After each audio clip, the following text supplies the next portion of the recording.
Bueno, y ahora sí estamos con Luis Fernández, conductor y productor del programa Mis Enigmas Favoritos en España. Él había hecho un recorrido por Machu Picchu, como les contaba, y alguna otra zona del Perú. Bienvenido, Luis. Bien hallado, muchas gracias, Verónica. Encantado de estar aquí.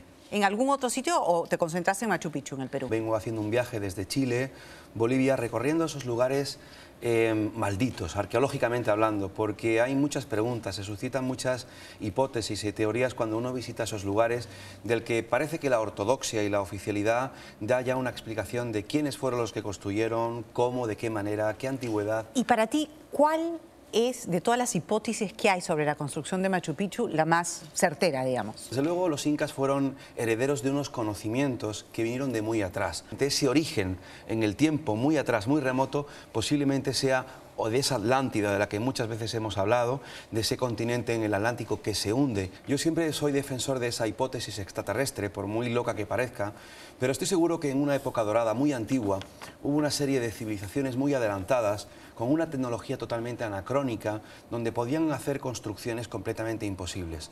Machu Picchu es un ejemplo de ello, es decir... Bajo tu percepción, los ovnis y los seres extraterrestres son parte de una realidad concreta. Por supuesto, hoy en día hablar del fenómeno ovni no es una cuestión de fe, no es una cuestión de creer o no creer, es una cuestión de información. Los ovnis existen, son un fenómeno real. Otra cosa es que son extraterrestres. Desde luego pensar que estamos solos en el universo sería... una arrogancia más del hombre, ¿no? Totalmente. Además, si no hubiese vida y fuera cuánto espacio desaprovechado, ¿no? Me hablabas hace un momento de la Atlántida y tú tuviste la oportunidad de estar ahí y conversar con la científica rusa que ha hecho los mayores, digamos, o las más importantes investigaciones y descubrimientos sobre este tema, ¿no? Así es, Verónica. Eso es en las costas de Cuba. Efectivamente, en el año 2003 tuve la oportunidad, la exclusiva mundial, de conocer a Paulina Zelinsky.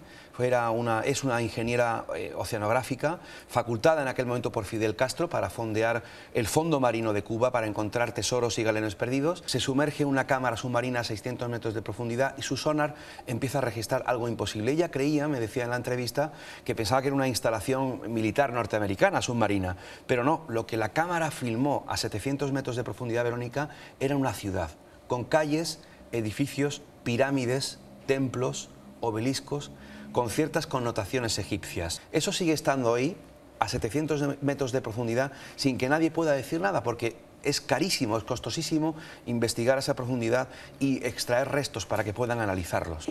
Tú has escrito un libro, Luis, sobre un tema impresionante, de verdad.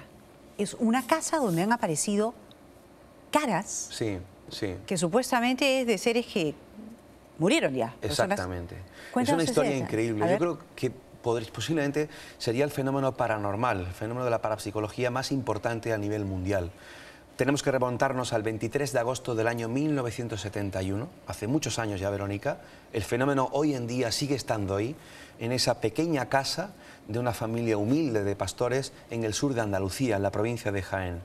Unas caras empiezan a aparecer en el suelo, en el cemento de esa casa, y bueno, la dueña, imagínate, la dueña ya fallecida, se encuentra atónita, ese fenómeno, empiezan a surgir cientos de caras por toda la casa. A partir de ahí yo empiezo a conocer esa historia, empiezo a acercarme por la cercanía. Las caras de Belmez, creo que se llama, ¿no? Las caras de Belmez, efectivamente. Belmez de la Moraleda es el nombre del pueblo de la provincia de Jaén. Son caras, no son pintadas, no se han encontrado restos de pintura, restos añadidos. Han intentado, de alguna forma, ocultar o tapar el fenómeno diciendo que eso es un fraude. ¿Aparecen en el piso, en las paredes? Aparecen en el cemento, en todo el suelo de la casa, concretamente la cocina, lo que era la cocina, y han aparecido probablemente en estos años más de 400 rostros.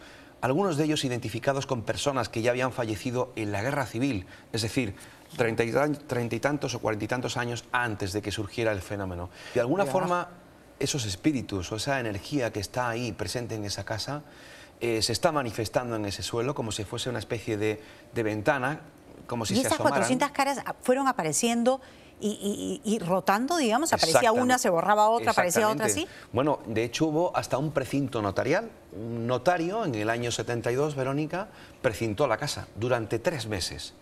Con vigilancia... Para evitar que se manipule. Efectivamente, con vigilancia policial en la puerta durante 24 horas, 3 meses. Cuando el notario Antonio Palacios Luque levanta el precinto, no solamente muchas de las caras habían girado su rostro y su mirada, sino que además muchas habían aparecido nuevas. Era el primer fenómeno, primer acta notarial de un fenómeno paranormal. Algunos de esos rostros nosotros los hemos logrado identificar con víctimas de la guerra civil, que a su vez son familiares de la que era dueña de la casa, y que hay una historia familiar que tiene que ver con ese fenómeno que, insisto, apareció en el año 1971 y que hoy en día sigue retando a todo y a todos. ¿Cómo te interesas en estos temas? Y en España, en aquella época, década de los 80, se hablaba de hacer sesiones de espiritismo, de Ouija, de poner una vela, invocar a un espíritu llamado Verónica. Es decir, luego comprobaría con los años que era una especie de leyenda urbana. Pero la génesis de lo que vivimos allí... ¿Que era una leyenda urbana el juego de la Ouija? No.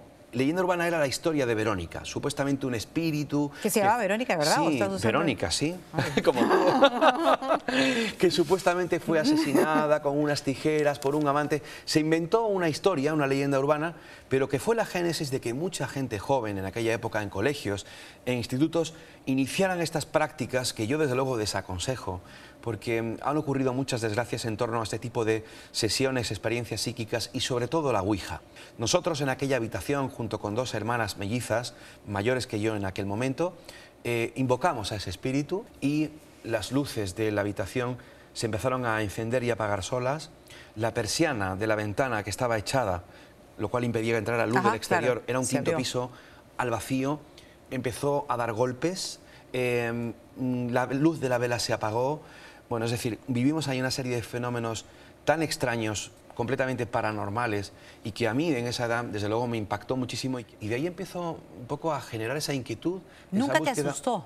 Hombre, hubo muchos momentos que sí, porque luego vinieron más experiencias de otra índole, ¿no? Esto, desde luego, marcó también mi vida, modificó mi conciencia y de alguna forma también generó esa búsqueda de quiénes somos, de dónde venimos, hacia dónde vamos. Estamos solos en el universo, hay vida después de la muerte. Y después de tu investigación yo te hago la pregunta, ¿quiénes somos, de dónde venimos y hacia dónde vamos? Tengo 41 años y todavía no lo sé. Probablemente nosotros somos un ser espiritual con una experiencia humana. Es decir, no somos solo cuerpo. Tenemos un alma, un espíritu, una energía, una conciencia, me da igual el nombre que le pongamos, que habita nuestro cuerpo y que de alguna forma viene de otra dimensión, o para el creyente viene de Dios, vive esta experiencia para evolucionar espiritualmente y se va de aquí. Completamente seguro en base a tu experiencia, no sí. En base a tu creencia. No creencia. Mi experiencia y más del centenar de personas que he entrevistado, entre ellos médicos, gente muy posicionada intelectualmente, que ha tenido una experiencia cercana a la muerte. Yo creo que hay vida después de la muerte. No se puede demostrar científicamente, tampoco se puede demostrar científicamente el amor. Y sin embargo el amor existe, ¿no? Súper interesante conversar contigo. Gracias, Gracias. Gracias, Luis. Bueno, y ya son